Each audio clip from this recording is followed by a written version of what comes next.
Hello and welcome to the LLG Grapevine podcast. You're listening to Helen McGrath, Head of Public Affairs, and Dennis Hall, LLG Bulletin Editor. Hi everyone. Now, with the LGA conference in Harrogate last week, the spotlight is very much shining on the government's levelling up agenda. What can you tell us, Dennis? Well, Helen, the concept of levelling up is universally supported. The idea, indeed the very noble idea, is that where you live should not determine what your destiny will be. But in this first piece, it is very clear that the government is simply not planning to commit the resources necessary to make it work. Here's the detail. The government's flagship policy for Britain and for local government in particular is known by one simple everyday phrase, levelling up. But it seems to be unravelling. Government plans to level up cities around the UK will cost billions more than thought, a think tank has said.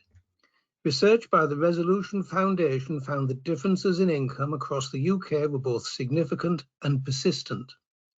The government's levelling up agenda is designed to close economic gaps between different parts of the United Kingdom. However, only traditionally poor areas of London, such as Hackney and Newham, have seen significant improvement over the last 25 years, the new report has found. The Resolution Foundation said that levelling up will require investment that goes far beyond anything currently being contemplated by the government.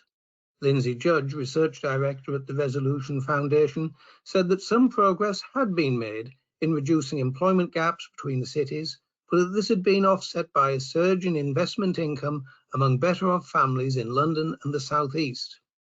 Ms. Judge said the key to closing these gaps is to boost the productivity of our major cities outside London, which will also lead to stronger growth overall. The richest part of the country is Kensington and Chelsea, and its residents earn on average 350% more than those in Nottingham, which is the poorest. The report also found that the average annual income in Oxford, which is in the top 25% of local authority areas, is a fifth higher than in Torbay in Devon, which is in the bottom 25% of areas. Researchers found that these gaps have been reinforced by how much income people in different parts of the country have made from investments. In 2019, people living in the London Borough of Camden made an annual average of £9,135 from investments, compared with just £806 in Knowsley in Merseyside, which is one of the most deprived boroughs in the country. The Resolution Foundation argue that current government policies fall far short of what is required to fulfil the government's ambitions for levelling up. We can only await what further announcements might be made by government on whether levelling up will, in the end, be better funded. It's either that or a magic wand. Well, perhaps Izzy Wizzy, let's get busy ought to be the new mantra in that case. Now, moving on, local councils have called on the government to allow them to keep their addresses and phone numbers private after revealing that 88% had experienced abuse. In a horrifying report published last week ahead of a session at the LGA's annual conference entitled Debate Not Hate, the LGA said 7 in 10 councillors had received abuse in the past 12 months, and 1 in 10 reported experiencing it on a regular basis. The LGA said some had been targeted because of their gender, race or sexuality, while some were suffering depression and anxiety due to safety fears and feeling unable to go out unaccompanied. LGA's chairman, Councillor James Jamieson, said councils are as much a part of the community as those they represent and should not be subjected to abuse because of their position. The LGA is also calling for social media companies to provide better and faster routes for councillors to report abuse and misinformation online. LLG is currently working on a guidance document to assist lawyers who are called on to advise in cases of harassment and abuse as to the options available to them. As part of this, we will also consider the online safety bill and new criminal offences to be introduced, including communications offences, which we are aiming to launch at the LLG Governance Conference in Birmingham on the 11th of November.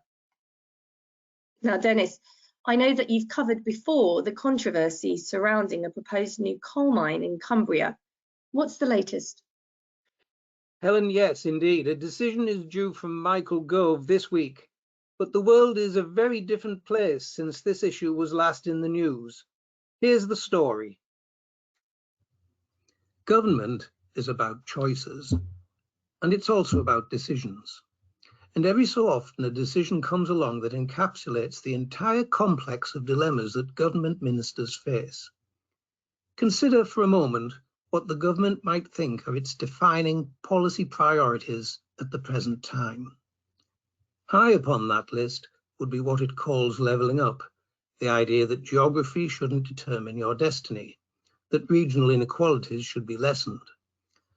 And up there too at the top of the list would be the legal commitment to net zero carbon emissions by 2050 to restrict climate change.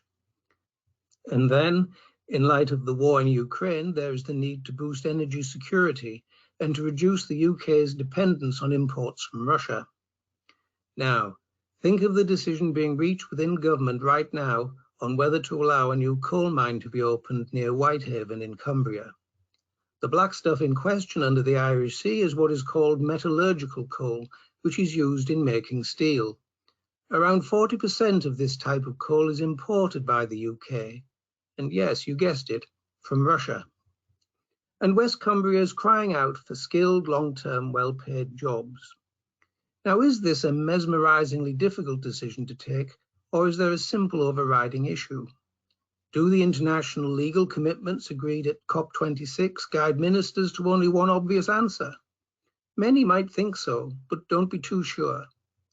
Last week, the Climate Change Committee voiced fears that ministers may renege on the legally binding commitment to achieve net zero greenhouse gas emissions by 2050, noting major policy failures and scant evidence of delivery by the government.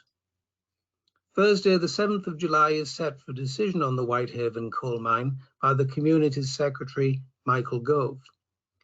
Criticism and challenges will follow whatever decision is announced. But one thing is clear. The decision will provide clarification on important matters: the government's attitude to the importance of its legal obligations on climate change, its attitude to the economy, and to our energy requirements in the new threatening world we now live in.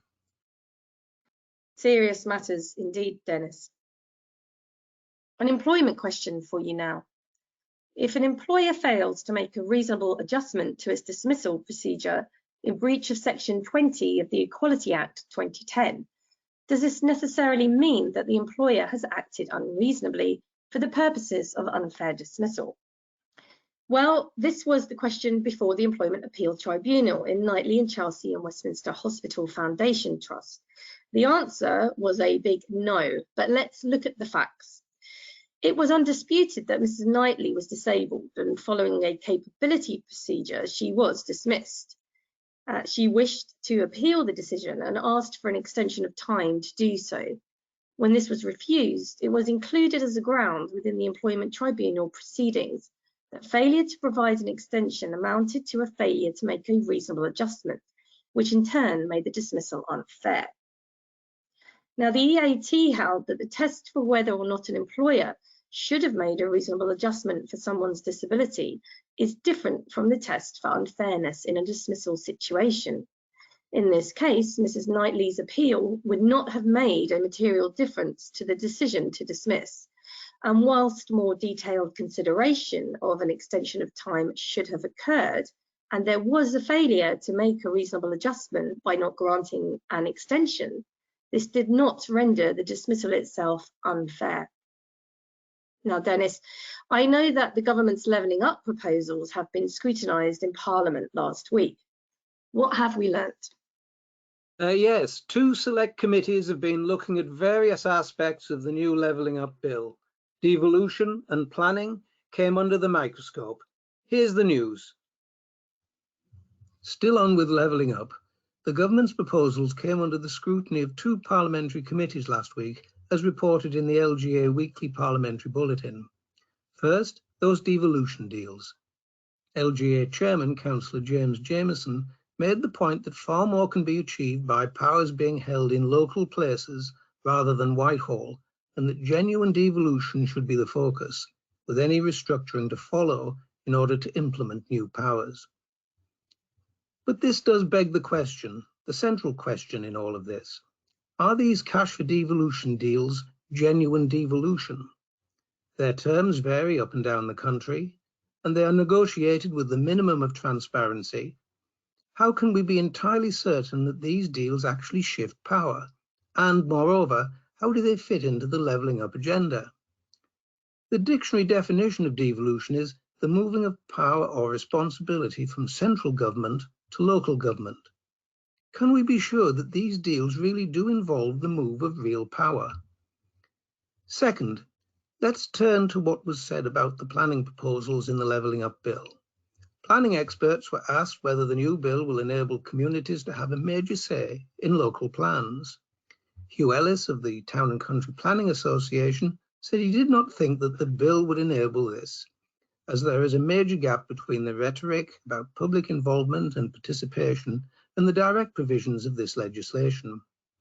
Victoria Hills, Chief Executive of the Royal Town Planning Institute, also agreed, and added that this is because we do not yet have the level of detail and any sense of proportion as to what extent local plans are going to be effectively nationalised. It is clear from the committee deliberations that real fears exist that the Levelling Up and Regeneration Bill will lead to the centralisation of the planning system, with local authorities having a much reduced range of functions. In other news reported in the Law Gazette, courts and tribunals may grant remote access to in-person and hybrid hearings after temporary measures introduced at the height of the pandemic were replaced last week by a permanent regime with expanded powers. The Police Crime Sentencing and Courts Act 2022 now permits remote access to fully in-person hearings where it's in the interests of justice. There is the capacity and technological capability to do so, and providing remote access would not create an unreasonable administrative burden. One has to wonder, therefore, why local authorities in England are being left behind in regard to remote meetings when courts are enabled to enjoy the ability to make a choice where they meet the test. It was certainly a vastly talked about subject at the Democracy Hub stand at the LGA conference last week, where LLG, along with others, talked with a range of councillors from across the political divide about their support for the provision. It really defies explanation as to why individual authorities cannot exercise the choice to hold remote meetings with flexibility based on local need.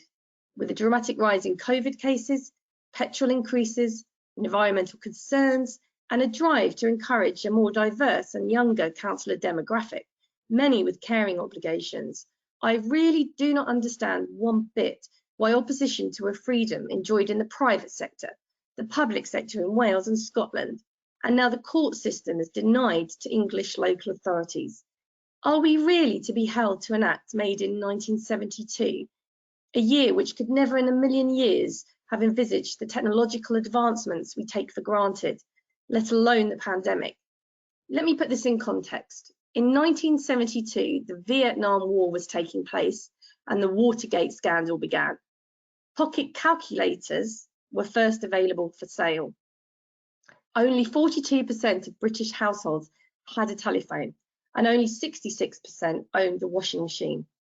Houses cost on average £4,000, and a pint of milk would have set you back 5 pence. I get that there are advantages to in-person political debate, but we are not talking about all meetings being remote. We are talking about choice. If anyone can enlighten me as to why provision is not forthcoming, then forget your email. Answers only accepted on a postcard, please. This is 1972 after all.